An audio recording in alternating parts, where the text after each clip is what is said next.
Imagens da faixa de Gaza num primeiro momento, depois aquelas construções maiores, aqueles prédios mais modernos, provavelmente já território israelense, não é? Não há som de explosão nesse momento, embora isso possa acontecer a qualquer momento. Essa triste experiência das últimas 3 semanas já nos comprovou que este é o som do cotidiano nesta região do mundo. Não é à toa que vocês estão vendo aí essa primeira parte da nossa imagem. Quem está nos acompanhando por imagem, evidentemente, para quem está no rádio, eu vou tentar transcrever aqui. A gente está vendo num primeiro plano Gaza e lá ao fundo prédios mais modernos, aparentemente já território israelense, né? E boa parte de Gaza são casas, são sobrados, são prédios relativamente pequenos. A aparência é de um território já abandonado, completamente abandonado e parcialmente destruído. Do outro lado da imagem, a gente está com a tela dividida em duas, do lado direito, são imagens recuperadas das últimas horas, a partir do momento em que Israel anunciou essa ampliação dos ataques terrestres. O que a gente tem de informação até agora? Que o chefe do Hamas, isso foi um anúncio feito por Israel, o chefe do Hamas, que participou do planejamento daqueles ataques aéreos contra Israel, aqueles terroristas que chegaram de parapente ao território israelense no dia 7 de outubro, que esse terrorista foi morto. O nome dele, Hassem Abu Hakaba. Ele coordenou os membros do Hamas que invadiram o território israelense usando parapentes. Segundo o comunicado, ele participou do planejamento do massacre nas comunidades vizinhas da faixa de Gaza. Foi um comunicado emitido pelo exército de Israel. E também foi o responsável por usar drones para atacar bases do exército israelense. Ele foi morto, segundo as Forças Armadas de Israel, num bombardeio feito com caças. O exército israelense intensificou, como nós dissemos, as operações na faixa de Gaza por terra. Agora houve um clarão ali na imagem, né? A gente não sabe exatamente do que é que se trata, se for uma explosão, alguma coisa nesse sentido. Daqui a pouco os cinegrafistas vão correr atrás da fumaça que invariavelmente toma conta do céu a partir do momento em que ocorre uma explosão.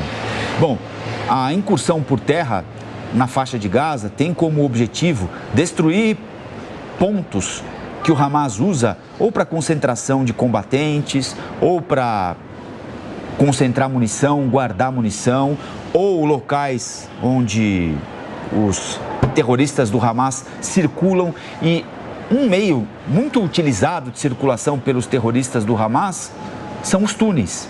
A gente fala muito sobre esses túneis aqui, né? Há uma quantidade enorme de quilômetros, falam em quase 500 quilômetros, o que seria, se a gente fizer uma conta matemática aqui, um negócio absurdo por uma faixa de terra tão curta, tão estreita, tão pequena, né? De qualquer maneira, há muitos quilômetros de túneis só conhecidos pelos terroristas do Hamas, que são utilizados para cativeiro de reféns, como disse aquela senhora idosa que foi libertada no meio da semana.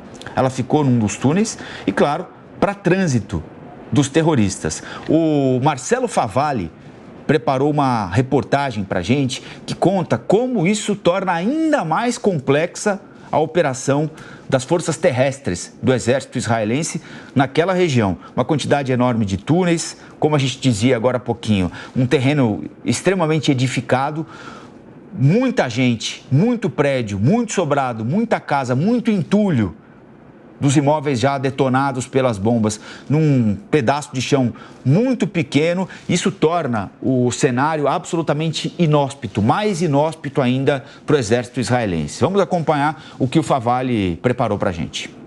O grupo terrorista Hamas possui provavelmente a maior rede de túneis do mundo. Conexões que são comparáveis às linhas de metrô em grandes cidades. Apenas a Coreia do Norte teria um sistema secreto semelhante. Estima-se que a rede na faixa de Gaza tenha cerca de 1.300 pontos de conexão, percorrendo cerca de 500 quilômetros. Algumas destas passagens podem estar a 70 metros de profundidade. A inteligência de Israel monitora as mudanças deste mapa clandestino operado pelo Hamas. Dados recentes das Forças Armadas israelenses sugerem que a maioria dos túneis tenha 2 metros de altura e 2 de largura, espaço suficiente para um homem adulto caminhar, porém muito difícil para o deslocamento de tropas. Assim, a contraofensiva não conseguiria utilizar o sistema subterrâneo como instrumento de invasão.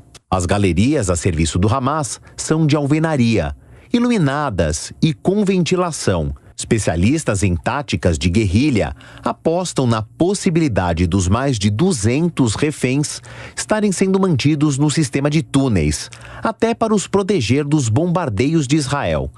Cada sequestrado vai valer muito em uma eventual negociação de troca de prisioneiros. As vias subterrâneas foram construídas inicialmente para contrabandear mercadorias entre Gaza e o Egito e depois entre Gaza e Israel. Com o aumento da vigilância aérea israelense em Gaza, o Hamas começou a investir na expansão da rede subterrânea. Em uma operação militar de 2014, o exército israelense descobriu a real extensão dos túneis do Hamas. Desde então, o governo passou a montar barreiras que avançam no subsolo para impedir o acesso por túneis ao lado israelense.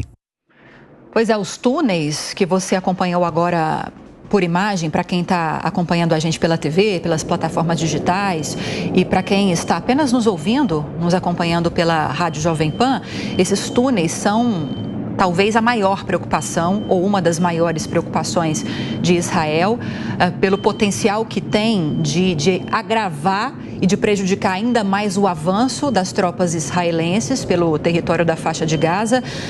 Durante esses 2 anos, mais ou menos, que é o que estão estimando, de planejamento desses ataques pelo Hamas, ataques que aconteceram no dia 7 de outubro em Israel, muito se fala que esses túneis tiveram um papel fundamental nesse planejamento, porque lá que eles estabeleceram toda a linha de comunicação, que não foi como subterrânea, por meio desses túneis, a inteligência de Israel não conseguiu detectar essa troca de informações que possivelmente tenha envolvido até outros grupos terroristas, até mesmo o Irã. Há essa possibilidade, não estou dizendo que isso aconteceu, mas há possibilidade, já que o Irã é conhecido por ser um governo que apoia em vários aspectos grupos terroristas, não só o Hamas, como também o Hezbollah, a Jihad Islâmica.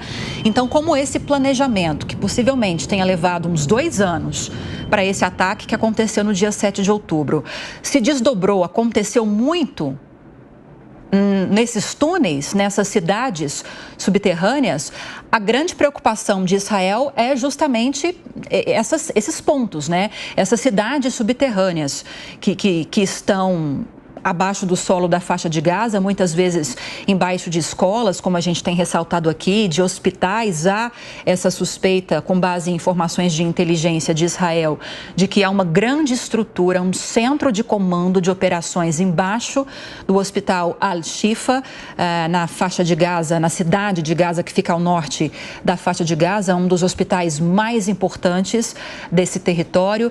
Só que, se Israel quisesse, segundo muitos analistas, praticamente explodir esses túneis, lançar mão de bombardeios subterrâneos para acabar com esses túneis, até haveria essa possibilidade. A questão há essa suspeita, e o Hamas tem deixado isso claro, porque é uma moeda de troca, nesse caso, de que muitos desses reféns estejam nesses túneis.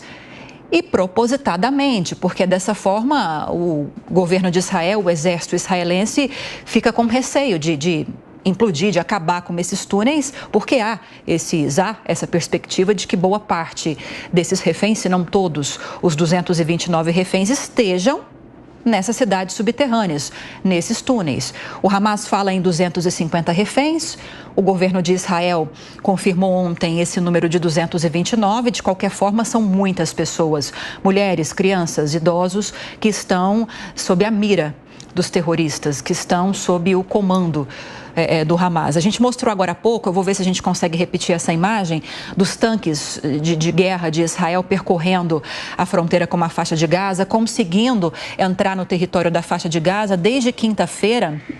Não só soldados israelenses, como esses tanques têm feito operações, incursões pontuais em postos de comando, em alguns locais mais estratégicos do Hamas. A imagem, para quem está nos acompanhando pela TV e pela internet.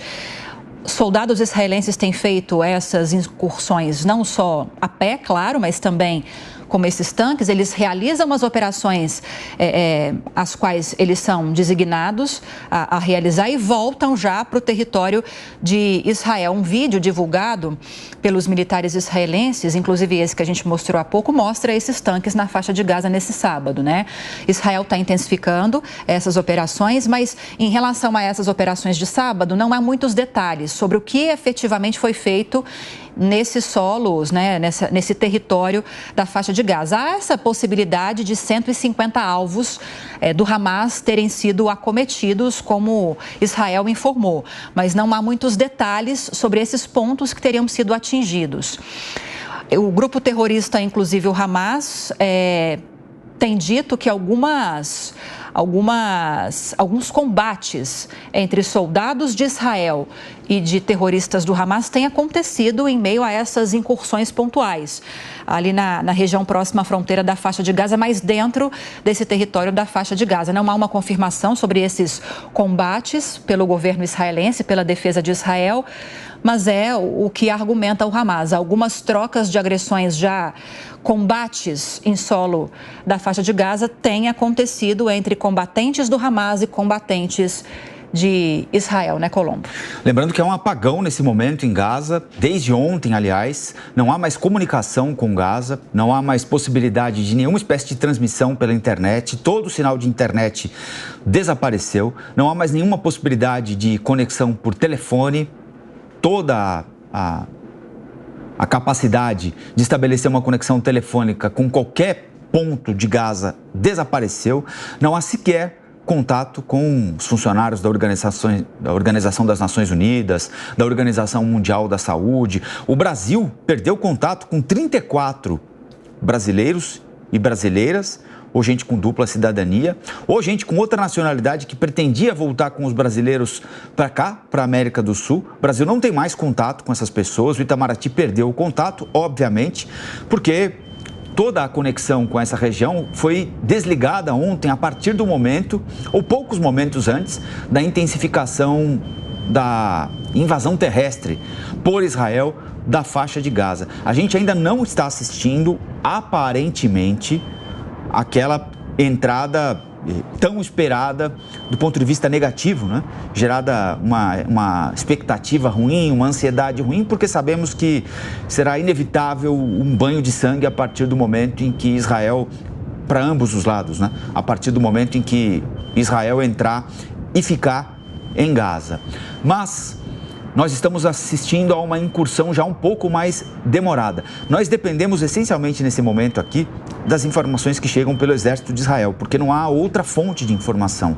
Não há ONU, não há Agência para Refugiados, não há nenhuma embaixada com contato com seus cidadãos ou cidadãs nessa região do mundo. Eles até estão lá, mas não se sabe mais se vivos, se mortos, se estabelecendo contato, se sem contato, se com energia, se sem energia, porque simplesmente não há mais informação, não há mais como entrar em contato com eles, porque não há internet, portanto é impossível utilizar sequer um aplicativo de mensagens e não há sinal de telefone, ninguém pode ligar para lá. Então, há uma dependência internacional nesse momento, fundamentalmente das informações que chegam de Israel. Israel informou que nesta terceira incursão foi e ficou, pelo menos por enquanto. Se vai ficar definitivamente até sabe-se lá quando, não há certeza. Nas duas primeiras, Israel foi e voltou, foi e voltou. Nesta foi e ficou já algumas horas para destruir, pelo menos até agora, cerca de 150 postos de concentração de gente do Hamas e de acúmulo de munição, de armamento para o Hamas enfrentar o exército israelense.